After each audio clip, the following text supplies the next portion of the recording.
The colony playground was full of voices, bouncing balls and loud laughter, but one small corner stayed quiet, a shadow where no joy reached. There sat a little alien girl, her legs folded close to her chest, her left leg covered with a heavy metal brace. Other children were running across the dusty ground kicking a ball, their shouts echoing between the buildings. The ball rolled too far sometimes, bouncing close to where the girl sat. Every time the children came to fetch it, they glanced at her quickly and then looked away. No one asked her to join. No one slowed down. She tried to smile once, a small, weak smile, when the ball rolled close to her feet. But one boy just grabbed it and ran off without a word. Her smile vanished before it even reached her eyes. The girl's small hands pressed against the brace on her leg. She whispered almost to herself, "Sorry, sir. I can't play ball." Her voice cracked like dry wood, empty of hope. Not far away, standing beside an old repair cart, a man paused. He had grease on his clothes. His hands were stained with oil. His name was Jack, a mechanic who fixed broken machines for a living. He had stopped here only to rest his back, but those words cut through him sharper than a blade. Jack's eyes followed the little girl, her thin frame, her pale skin that glowed faintly under the twin suns. Her eyes were bright but heavy with sadness. She was different from the other alien children, not only because of her brace, but because of the way she carried herself, like someone already defeated. Jack frowned. He remembered his own younger years, how he had once broken his arm and been left aside by other kids. They had laughed. They had said he was too slow, too weak. He had carried that sting for years, and now, hearing those same words in her voice, it twisted something inside him. The ball rolled too far again, bouncing close to the girl's corner. This time, she didn't even try to smile. She turned her face away, hoping no one noticed the tears in her eyes. Jack bent down, picked up the ball before the children could. He held it in his large, rough hands, then walked over slowly to where the girl sat. She looked up quickly, surprised, her eyes wide. She seemed afraid he would scold her or tell her to move. Instead, Jack knelt down, placed the ball gently in front of her. "Looks like they left you out," Jack said softly, his voice calm, his tone gentle. The girl shook her head, her small fingers tightening around the metal brace. "No, sir, I can't play my leg. It doesn't work right," she whispered, her voice breaking again. Jack studied her, the way her shoulders hunched, the way she didn't dare meet his eyes. He felt a heavy weight in his chest. The other children shouted, calling for the ball.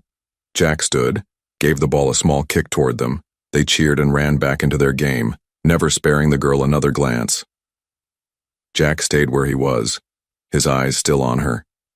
She sat silently, staring at the ground, trying not to cry. The suns began to lower in the sky, painting the colony buildings in gold. The playground slowly emptied as parents called their children home. Soon the laughter and noise faded, leaving only the quiet figure of the girl still in her corner. Jack lingered, leaning against his cart, his mind spinning. He didn't even know her name, but he couldn't shake her voice from his head. "Sorry, sir, I can't play ball," the words echoed in him. He watched her struggle to stand, leaning on the brace, moving slowly, every step heavy, every step painful, her small form limping away toward the narrow streets of the colony. Jack's jaw tightened, his mechanic's hands curled into fists. He hated broken things being thrown away. He hated when people decided something was useless and stopped trying to fix it. He fixed machines. Yes, but maybe he could fix more than that. The night winds began to rise, carrying dust across the ground. Jack climbed into his old cart, started the engine. The machine rumbled, but his eyes still followed the path where the girl had disappeared. Told himself to forget, to let it go. But his heart refused. Her quiet, broken words stayed with him, refusing to fade. Jack pressed his foot down, the cart rolling slowly back toward his workshop. Inside his mind, an idea sparked, faint but alive. The colony stars shone above, and somewhere in the shadows of those narrow streets, the alien girl walked alone, unaware that the human mechanic, who had heard her words, now carried a plan that could change everything. Jack's workshop stood on the edge of the colony, a forgotten place where few ever bothered to go. Its roof sagged under years of dust, and the walls were patched, with metal sheets of different colors inside, however. The place lived with the hum of machines, the sharp scent of oil and the glow of half-finished projects scattered everywhere. Jack pushed open the heavy door that night, the memory of the alien girl still haunting him. Her voice played again and again in his mind. "Sorry, sir. I can't. Play ball?" It wasn't just sadness he felt, it was anger too. Anger at a world that let children sit broken while others laughed. He set down his bag, rubbed his hands together, and stared at the old table in the corner, piled high with sketches and scraps. Among them was something he had once tried to build long ago, a mechanical frame, a half-complete design of moving legs powered by small energy cells. He had abandoned it years back, saying it was too complicated, too costly, but tonight his eyes saw it differently. He pulled the papers closer, brushing off the dust. The lines on the sketches seemed alive now, the gears and joints whispering to him. The plan returned to his mind clearer than ever. He could make something for her, not just a toy, but a way to stand, a way to run. The old workbench creaked under his weight as he sat down. He lit a small lamp, shadows stretched across the room. His hands reached for tools without thinking. The sound of a wrench echoed. Then the hiss of welding. Sparks lit the air. He remembered his own pain as a boy. The day his arm had been broken in an accident. The way people had looked at him like he was weak, useless. He had hated that feeling, hated being left behind. Now he imagined her face, the way her smile had died before it could even form, and he knew he couldn't let it stay that way. Jack worked deep into the night, each strike of the hammer fueled by quiet determination. His eyes burned, but he didn't stop. He pieced together parts scavenged from broken drones, unused exosuits, and discarded mining tools. Slowly, piece by piece, something began to take shape on the table. The sound of footsteps outside broke his focus for a moment. Voices drifted in from the street. 2 colony workers walked past, laughing, their words clear. "Did you see that cripple kid at the playground again?" One sneered. "Yeah, what a waste, no wonder nobody wants her around." The other chuckled. Jack froze, his jaw tight, his hand clenched around the wrench until his knuckles went white. He wanted to storm out, shout at them, but he forced himself to stay silent. Their cruelty only fed the fire inside him. When the voices faded, Jack turned back to his project. Welding faster, his teeth gritted. He would show them all. He would show her most of all, that she wasn't broken. Hours passed, the workshop filled with the hum of energy cells, the smell of heated metal, and the flicker of sparks against the walls outside. The moon shifted in the sky. Silence filled the colony. But Jack kept moving, his heart refusing to rest. At last, when his arms ached and sweat dripped down his brow, he stepped back. On the table stood a crude frame, a skeleton of metal with glowing joints, not perfect, not finished, but alive with promise. It looked like a pair of legs, shaped for someone smaller, lighter. Jack ran his hand over the cool metal, imagining the girl's small feet fitting inside. He whispered under his breath, "Not useless, not anymore." But doubt crept in quickly. What if it didn't work? What if she was too scared to try? What if the colony elders forbade it? He shook his head, pushing the thoughts away. No. He had built machines that carried miners through firestorms, that kept engines alive in vacuum. He could do this. In the corner of the workshop, an old holoscreen flickered to life as he brushed past. Its light revealed a picture hidden under dust. Jack as a younger man, standing with his father, both of them smiling beside a small robot they had built together. His father's voice echoed in his memory. "Machines break, Jack, but they can be fixed. Never give up on what can still move." Jack closed his eyes, gripping the frame tight. He felt that same lesson now, but this time it wasn't about a machine. It was about a child, a girl who deserved more than whispers and pity. He worked until his eyelids grew heavy, finally collapsing into his chair, the frame glowing faintly beside him, unfinished but full of hope. The workshop was silent except for the soft hum of power still running through the metal joints. Outside, the first light of dawn painted the colony skies. The streets began to stir, but inside the hidden workshop, a plan had already taken root. a plan forged from steel and fire, and in the heart of a mechanic who refused to let a little girl believe she could never play again. The next day, the colony's market buzzed with life. Stalls lined the streets, filled with bright fabrics, steaming food, and the steady hum of traders calling out prices. Alien families moved in groups, their voices soft but watchful. The colony was never loud, not in the way human towns were. It was orderly, quiet, and full of eyes that judged everything. Jack walked through the crowd, his boots heavy on the stone road. He had grease on his sleeves and tired shadows under his eyes. He hadn't slept after working all night in his workshop, but his mind was fixed on one thought: the girl. He found her near the food stalls, standing beside an older alien couple. Their skin the same pale shade as hers, their expressions sharp and serious. She clung to the woman's arm, her eyes downcast as if afraid to meet anyone's gaze. The metal brace on her leg gleamed in the sunlight, a reminder to all of what she lacked. Jack hesitated, then stepped forward, his voice steady. "Morning," he said, nodding politely to the guardians. "I saw your girl at the playground yesterday." The woman's eyes narrowed, her voice firm and distant. "She is not my girl, human, she is my sister's child," she corrected coldly. "And you should not speak to her." The man beside her folded his arms, his gaze cutting like glass. "She has enough shame already. Don't add more." The girl's small fingers gripped the woman's sleeve tighter, her head lowering further. Jack frowned. "She isn't shame. She's just a child," he said, his tone sharper than he intended. "Children should play, not sit in corners, while others laugh." The man stepped forward, his voice low but filled with warning. "You don't understand our ways, human. She was born weak, broken. She cannot be fixed. Our people do not waste time on the weak." The words struck Jack. Like a hammer, his jaw clenched. "Not worth fixing?" he repeated, his voice shaking with anger. "I've fixed engines melted by fire, drones shattered by storms. I've fixed machines others gave up on. Don't tell me a child is less than that." Gasps rose from nearby stalls. Heads turned. Alien faces leaned closer. Whispers began to spread through the crowd. Humans were tolerated in the colony but rarely trusted.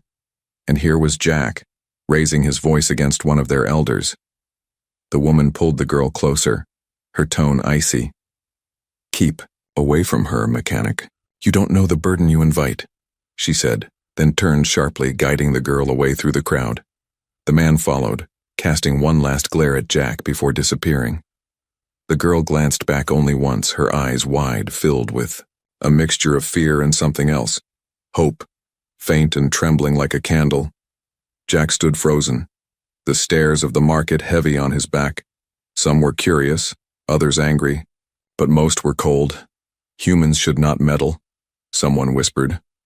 "Always fixing things that should be left broken," another muttered. Jack turned slowly, his eyes sweeping the faces. He saw nothing but distance, no kindness, no compassion, just the same wall of cold stares.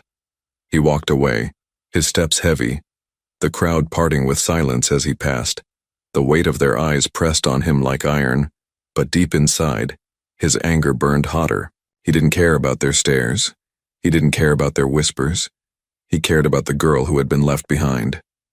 Back at his workshop, Jack slammed the door shut. The sound echoed against the walls. He sat heavily on his chair, rubbing his face with his hands. He had tried to speak, tried to reason, but the colony's pride was stronger than reason. He looked at the half-finished frame lying on his workbench, its metal joints still glowing faintly from the night before.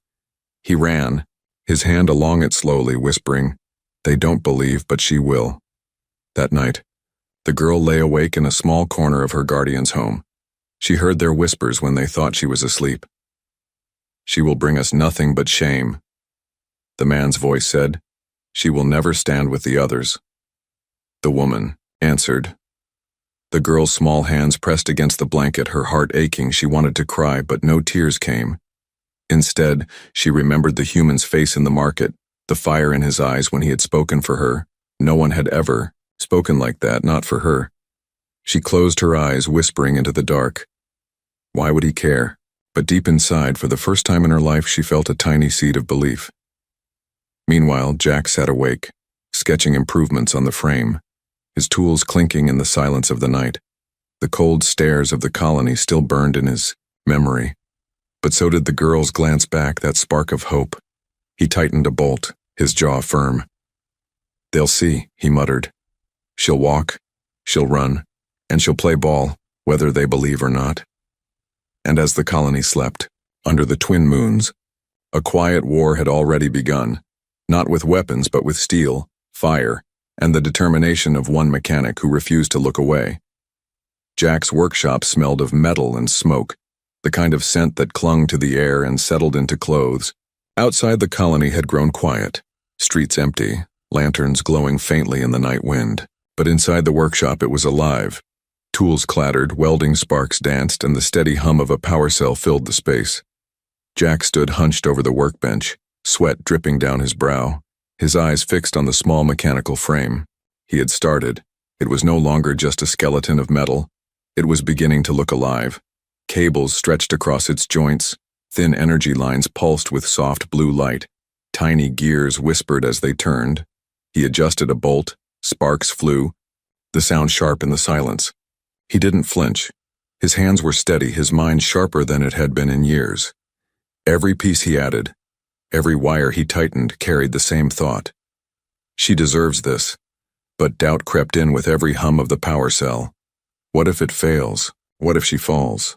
What if she's too afraid to even try? Jack shook his head, tightening another joint. Failure was not an option, not this time. The workshop's walls were lined with old projects, broken drones, half-finished tools, and scraps of machines the colony had thrown away. Jack had always collected what others abandoned, but tonight was different. Tonight he wasn't fixing for money. He was building for something far more important. Hope. The silence broke when a sudden knock echoed against the workshop door. Jack froze, his hands pausing midair. He rarely had visitors at night. Slowly he wiped his hands and opened the door a crack. Outside stood a boy, one of the human kids from the colony, his eyes wide with curiosity.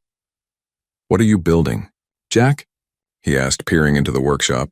Jack stepped outside quickly, blocking the view, his voice low but firm. "Nothing you need to know, get home." The boy frowned but didn't argue. He ran off into the dark streets. Jack watched until he vanished, then closed the door tight, bolting it. If the colony discovered what he was doing, they would shut him down before he even had a chance.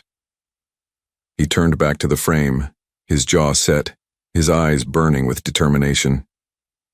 "They won't stop me," he whispered. "Not this time." He pulled out an old data chip from a drawer, slipping it into the hollow screen. Glowing blue diagrams filled the air. His father's old blueprints, designs for exosuits meant for heavy mining. Jack had studied them when he was younger, dreaming of building his own machines. Now he took those same designs and began to alter them, shrinking them down, reshaping them for a child's frame. Hours passed, the workshop alive with light and sound. Welding sparks lit the walls. Shadows danced and the mechanical frame began to change. Its joints smoother, its shape more fitting, almost like a second pair of legs waiting to be worn. Jack leaned back finally, his arms aching. He looked at what he had made so far. It wasn't perfect. It wasn't beautiful, but it was strong. It could carry her weight. It could give her a chance. He imagined her small hands gripping the sides, her eyes wide with disbelief as she took her first step. The thought made his chest tighten, not with sadness but with hope. The night deepened. Outside, the twin moons climbed high, but Jack didn't notice. He was lost in his work. His hands moved with rhythm. Each strike of the hammer, each spark from the welder became a beat, steady and relentless. At one point, the power cell sputtered, the glow flickering weakly. Jack cursed under his breath. Rushing to adjust the lines, the cell hummed back to life, glowing steady again. He sighed with relief, wiping the sweat from his forehead. For a moment, he sat down heavily on the stool, exhaustion pulling at his body, his eyes half closed. The workshop quiet now except for the faint buzz of energy. He stared at the frame, a strange feeling filling him. It was no longer just metal and wires, it was a promise. He thought of the cold stares in the market, the harsh words of her guardians, the whispers of waste and shame. His fists clenched. They don't see her, he muttered, but I do, and I'll prove them wrong. The girl, at that same hour, lay awake in her small bed, staring at the ceiling of her guardian's home. She could still hear their voices in her head, their disappointment, their pity, but louder than that. She remembered the human's voice in the market, strong, angry, and full of fire. For the first time, someone had spoken for her. She pressed her small hands together, whispering into the dark, "Please don't forget me." Back in the workshop, Jack stood again, lifting the frame carefully, testing its weight. He slipped it onto the floor, wires dragging softly. The legs wobbled but held, faint sparks lit the joints. Jack's lips curved into a tired smile. "It's working," he whispered, his heart racing. He knew this was only the beginning. There were adjustments to make, refinements to test, but the spark had been lit, the first sparks of something greater. Outside, the night winds howled through the colony, carrying whispers of dust and silence. But inside Jack's workshop, fire burned bright, a hidden fire that would soon change the life of a little girl who still believed she couldn't play ball. Asterisk. The next morning, the colony skies glowed pale orange as the twin suns climbed higher, streets filled with the quiet bustle of traders and workers. But Jack wasn't walking toward the market. He was heading in the opposite direction. His eyes, searching for one face, one girl. He found her sitting alone again, this time on a short wall outside the learning hall. Other children ran past, laughing, carrying books and toys, but she stayed behind. Her small hands folded on her lap, her leg brace catching the sunlight like a cruel reminder. Jack approached slowly, careful not to startle her. When his shadow fell over her, she looked up, eyes wide, uncertain. "You," she whispered softly, as if surprised he had come back.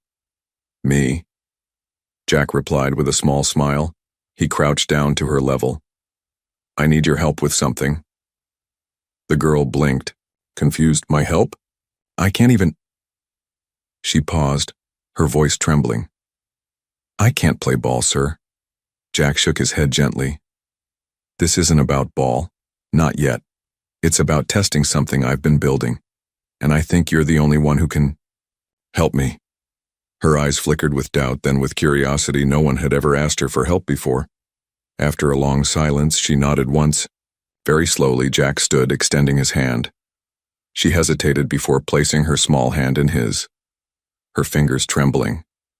He guided her carefully down the street, away from the busy roads, toward the old metal doors of his workshop. The moment he pushed the door open, she gasped. The air inside smelled of oil and smoke. Machines lined the walls. Scraps of metal lay piled in corners. The place looked alive, glowing faintly with the hum of power cells. Her eyes darted everywhere, wide with wonder and fear. "What is this place?" she whispered. "My workshop," Jack said proudly. "Where broken things get a second chance." She swallowed, looking down at her brace, her voice barely audible. "Even me?" Jack's heart tightened. He knelt beside her, placing a hand gently on her shoulder. "Especially you." He guided her toward the workbench where the mechanical frame stood waiting, its joints glowing faint blue, the small exo legs humming softly like a heartbeat. The girl froze, her breath catching in, her throat. What is that?" Jack smiled. "A gift if you're brave enough to try it. It's not finished, not perfect, but it's ready for a test run." She shook her head quickly, stepping back. "No, I'll break it. I always break things. I can't." Jack raised his hand gently, stopping her words. "It's not about breaking, it's about trying. Machines can be fixed, and so can people." He leaned closer, his eyes steady. "I believe you can do this, do you?" Her lip trembled. Her eyes filled with tears she tried to hide. No one had ever asked her that before. Not once. Finally, she nodded faintly, whispering, "I'll try." Jack's smile widened. He carefully lifted the frame from the bench, setting it on the ground. It stood like a second set of legs, open at the top with space for her to step into, glowing softly with promise. He knelt, adjusting the straps. "All right, all you need to do is step inside. I'll take care of the rest." The girl's hands shook as she placed them on his shoulder for balance, slowly lifting her braced leg, slipping it into the glowing frame. Then the other. The metal adjusted with soft clicks, wrapping gently around her legs. Jack tightened the straps, his hands quick but careful. Good. Very good, he said softly. Now hold still. He pressed a switch on the side. The frame hummed louder. The blue glow brightened. The girl gasped, her eyes wide as the machine came alive. I can feel it, she whispered, her voice filled with awe. It's moving. Jack steadied her hands. All right, little one, try. She hesitated, her heart pounding. Then, with trembling effort, she shifted her weight forward. The frame responded, its mechanical legs moving smoothly, lifting her body with strength her own legs never had. Her eyes widened, her lips parted in shock. She took a step, then another, her small frame wobbling but steady. I'm standing, she whispered, tears spilling freely now. I'm really standing. Jack laughed softly, his chest tight with relief. Yes, you are. Stronger than you know. She looked down at her feet, glowing with light, taking another, shaky step, then another, each one firmer than the last. Her laughter rang out, high and bright, filling the workshop with a sound Jack had never heard from her before, but the moment was broken by the sharp creak of the door. Jack turned quickly, his heart sinking. 2 colony neighbors stood in the doorway, their faces pale with shock. What is this? One hissed. You dare put her in a machine? This is madness, the other spat. She is weak, you're playing with shame. The girl froze, her smile fading, fear rushing into her eyes. Jack stepped forward, his voice sharp and steady. She's not weak, she's walking, can't you see? She's not broken. But the neighbors turned and ran, their footsteps echoing into the night, carrying whispers that would soon spread. Jack turned back to the girl, his voice low but firm. Don't listen to them. Look at what you've done. Look at what you are. Her small chest rose and fell quickly, but her hands gripped the frame tighter. She lifted her chin, her voice shaking but proud. I can walk. And in that moment, despite the fear, despite the whispers waiting outside, Jack knew something had changed forever. The test run had worked, and the girl had taken her first steps into a new world. The suns rose slowly over the Yei colony the next day, washing the streets with pale gold light. Markets opened, traders called out their prices. Children spilled from their homes, laughing as they carried toys and balls. Yet whispers ran ahead of them like shadows. The whispers were about Jack's workshop, about the human mechanic and the crippled alien girl, about the glowing frame that let her stand. By morning, nearly every household had heard a version of the story. Some dismissed it as nonsense. Others murmured with disapproval. A few even showed curiosity, but none of them were kind. Inside the workshop, Jack tightened the last strap on, the girl's frame. His eyes steady, his hands gentle. She stood with her weight balanced between her natural brace and the glowing metal that hummed softly around her legs, her face pale with nervousness. They're going to laugh, she whispered, her voice breaking. They're going to call me weak again. Jack crouched down so his eyes met hers, his voice low but firm. Let them laugh. What matters is that you're standing, that you're stronger than yesterday. He gave her shoulder a gentle squeeze. The first step is always the hardest, but it's also the most important. She swallowed hard, blinking back tears. Do you really think I can? Jack smiled faintly. I don't think. You just proved it yesterday. You can. The girl nodded slowly, her hands tightening on the frame, her eyes filled with a mixture of fear and hope. Jack pushed open the heavy workshop door, the outside. Air rushed in, carrying the sound of children's laughter from the playground. The girl froze, her feet stuck to the floor, her chest rising and falling quickly. Jack stepped beside her, offering his hand. You're not alone, he said quietly. I'll be right here. She looked at him, then at the light outside. Finally, with trembling resolve, she placed her small hand in his and stepped forward. The frame whirred softly, adjusting to her weight. The ground felt strange beneath her feet, solid but new. Together they walked slowly through the narrow streets. Passers-by stopped to stare. Whispers followed them. "That's her," one voice hissed. "The broken one." Another muttered, "And the human always meddling." The girl's cheeks burned, her head lowered, but Jack squeezed her hand. "Keep walking," he whispered. "Don't look at them, look at your feet, look at what you're doing." Step by step they reached the edge of the playground, the same place where she had once sat alone, watching others play, the same place where she had whispered, "Sorry, sir, I can't play ball." Now the children paused mid-game, their ball bouncing away, their eyes wide as they saw her standing, her frame glowing faintly under the suns. One boy sneered, "She's cheating, that's not real walking." Another laughed, "Look, she's strapped to a machine, she's still broken." The girl flinched, her hands shaking, but Jack stepped forward, his voice steady. "Machines don't cheat, they help, same as a brace, same as a tool, and tools don't make you less, they make you more." The children fell silent, uncertain. The girl's eyes lifted slowly, her gaze trembling but determined. She looked at the ball lying near her feet. Jack saw the way she stared at it. His lips curved into a small smile. "Go on," he said softly, "one step at a time." Her heart pounded, sweat formed on her forehead, but she shifted forward, the frame humming with strength. She lifted her foot and nudged the ball gently. It rolled a short distance. Silence fell across the playground. Her eyes widened, her lips parted. She whispered in disbelief. "I did it!" Jack's chest swelled. "Yes, you did." The children stared, unsure whether to laugh or cheer. But the girl didn't wait. She took another step, firmer this time, then another. The ball rolled further. She followed it, her laughter breaking free, clear and bright, for the first time she wasn't just standing. She was playing. The crowd that had gathered at the edges of the playground whispered louder, some in shock, others in anger. "This is against tradition," one elder muttered.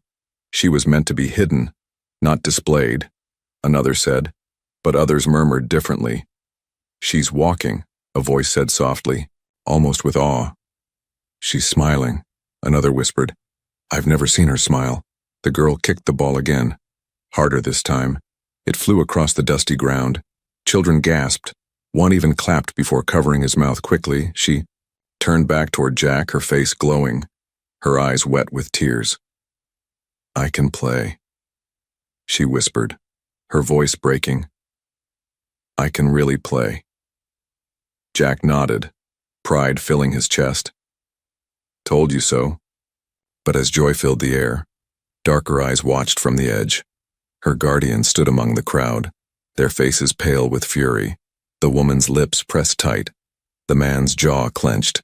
They turned sharply, disappearing into the streets. Jack noticed his smile fading. He knew this wasn't over. He knew the cold stares would return sharper than ever. But when he looked back at the girl, standing tall, her laughter ringing, he also knew nothing could take this moment away. The first step had been taken, the first wall broken, and though storms waited ahead, the girl had tasted something new, something she would never give back: hope. The playground was louder than usual that afternoon. Word had spread faster than fire in dry grass by the time the suns leaned low. A full circle of children and adults had gathered around the dusty field, every pair of eyes fixed on the same girl, the one who was never supposed to stand, never supposed to play. She stood in the center, her small body wrapped in the glowing frame Jack had built, the hum of its energy steady beneath the noise. She shifted nervously, her fingers twisting against the straps. Whispers rippled through the crowd. "It's a trick," someone muttered. "She'll fall," another predicted. "She doesn't belong here," said a voice colder than the rest. The edge of the crowd, her guardians stood stiff, their faces hard as stone. They had demanded she stop. They had told her this was shameful, but she hadn't listened. For the first time in her life, she hadn't obeyed their fear. Instead, she had walked onto the playground, guided by the mechanic who refused to let her believe she was broken. Jack stood close by, his arms folded, his eyes scanning the crowd. He could feel their stares like knives against his back, but he didn't move, didn't flinch. He only watched her, giving her a small nod. "You don't have to prove anything to them," he said quietly, "just for her. But if you want to, this is your moment. The girl looked at him, her chest rising and falling quickly. Then her gaze shifted to the ball lying in the dust, sunlight catching its worn surface. She remembered all the times she had sat aside, whispering, "Sorry, sir. I can't play ball." The memory burned in her chest, her lips pressed together, her eyes narrowed with a determination she had never felt before. "I want to," she whispered back, her voice trembling but firm. Jack's smile returned. "Then play." The ball was tossed toward her, rolling across the ground. Children held their breath. The crowd leaned forward. She steadied herself, the frame buzzing as it supported her. Then she lifted her foot and kicked. The ball shot forward harder than anyone expected, dust rising as it flew across the field. Gasps broke through the silence. Even some of the children cheered before stopping themselves. Her eyes widened. Her lips curved into a smile that grew, until laughter burst out clear and alive. She ran, or something close to running, the frame carrying her as she chased after the ball, her laughter echoing against the colony walls. The children looked at one another, uncertain. Then one boy shouted, "Pass it to me." Another added, "Here." For the first time, they weren't ignoring her. They were calling to her, inviting her in. Her hands trembled as she steadied herself. Then she kicked the ball again, this time toward another child. It bounced off his chest and he laughed, passing it back. Soon the playground filled with shouts, kicks, and laughter, and she was part of it, not outside, not forgotten. Part of the game. The crowd murmured louder, some in awe, others in anger. "She's playing," one whispered. "This is against our ways," said another. "She shouldn't be allowed," muttered an elder. But none of their words mattered, not to her, because for the first time in her life she wasn't whispering apologies from the corner. She was running, laughing, and playing ball. Her guardians pushed through the crowd, their voices sharp. "Enough!" the man shouted. "You're bringing shame to us all." The girl froze, the ball at her feet. The crowd went silent, every eye fixed on the confrontation. Her hands trembled, her voice small. I just wanted to play." Before her guardians could answer, Jack stepped forward, his voice steady, but filled with fire. "She isn't shame, she isn't broken. She's stronger than all of you who tried to hide her, stronger than your whispers, stronger than your stares." He pointed toward her. "Look at her. Look at what she's done. She's not the girl who can't, she's the girl who did." The silence broke, as children clapped, their voices rising.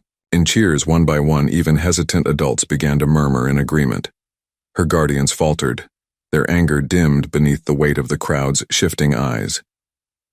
The girl looked down at the ball, then back at Jack, her tears shining, but this time they weren't of sorrow, they were of triumph. She whispered, barely audible but strong, "Sorry, sir, I can play ball?"